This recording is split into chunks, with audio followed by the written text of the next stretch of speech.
एक गांव में प्रदीप नाम का व्यक्ति अपनी पत्नी के साथ रहता था। वह जिस गांव में रहता था उस गांव का सबसे गरीब व्यक्ति वही था, इसलिए कोई भी उसकी इज्जत नहीं करता था। उसके पास रोजगार का कोई साधन नहीं था जिससे कि वो काम करके अपना और अपनी पत्नी का पेट भर सके।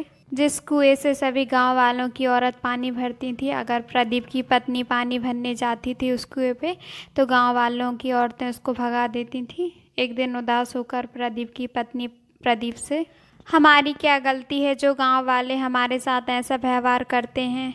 हमने तो कभी किसी का बुरा नहीं किया। अरे तुम चिंता क्यों करती हो, मैं हूं ना। तुम देखना, एक दिन यही गांव वाले हमसे मिलने के लिए लाइन में लगेंगे। तुम देखना, एक दिन यही गांव वाले अपना सम्मान करेंगे। प्रदीप दिल का बहुत अच्छा इंसान था। वह कभी किसी के साथ बेईमानी नहीं करता था। एक दिन प्रदीप की पत्नी की तबीयत खराब हो जाती है उसको खाना न मिलने के कारण। प्रदीप खाना लेने के लिए अपने भाई के पास जाता है। भैया दरवाजा खोलिए, कुछ काम है। क्या है, इतनी रात में यहाँ क्यों आया है? वो थोड़ा सा खाना लेने के लिए आया था। मेरी पत्नी ने दिन भर से कुछ नहीं खाया तो उसकी तबीयत खराब हो गई है। मेरे पास कुछ नहीं बचा है खाने को, मैं तुझे खाना नहीं दे सकता। मेरी पत्नी बहुत डांटेगी अगर उसको पता चला कि मैंने तुझे खाना दिया है। तू और कहीं से मांग ले। प्रदीप उदास होकर घर चला जाता है और सुबह होते ही काम ढूंढने चला जाता है कि ताकि उसको पैसे मिल सकें और अब वो अपनी पत्नी को खाना खिला सके।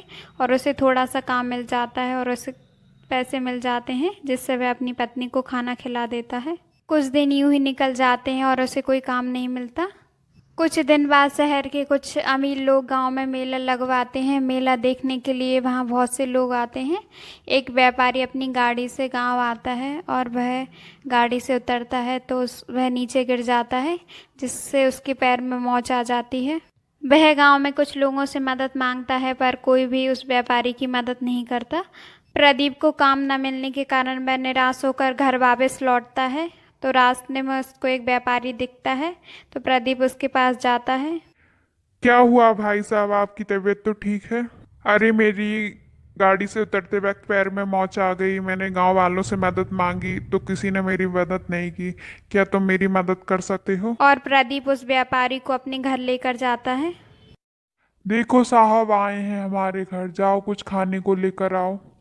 राधे श्याम प्रदीप का घर देखकर बहुत उदास होता है। तुम क्या काम करते हो प्रदीप?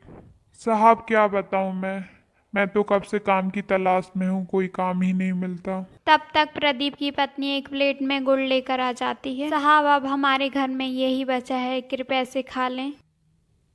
हाँ क्यों नहीं प्रदीप, तुम्हें कोई काम नहीं मिल रहा? तुम चाहो तो मैं तुम्हें काम दे सकता हूँ। साहब क्या सच में आप मुझे काम देंगे? शहर में मेरे पास बहुत से काम है। सोच रहा था कि किसी ऐसे व्यक्ति को अपने साथ रख लूं जो मेहनती और ईमानदार हो। साहब कैसा काम करना होगा, कहाँ काम करना होगा, आप ये सब मुझे बता दीजिए। मैं आपके साथ काम करने के लिए तैयार हूँ। तुम सारा सामान तैयार कर लो, हम कल सुबह ही शहर चलेंगे। सुबह होते ही प्रदीप राधेश्याम और प्रदीप की पत्नी के तीनों के साथ शहर चले जाते हैं। अब शहर जाकर राधेश्याम प्रदीप को सारा काम समझा देता है और प्रदीप राधेश्याम के साथ काम करने लगता है। प्रदीप का घर बहुत ही सुंदर था और अब प्रदीप भी अच्छे पैसे कमाने लगता है।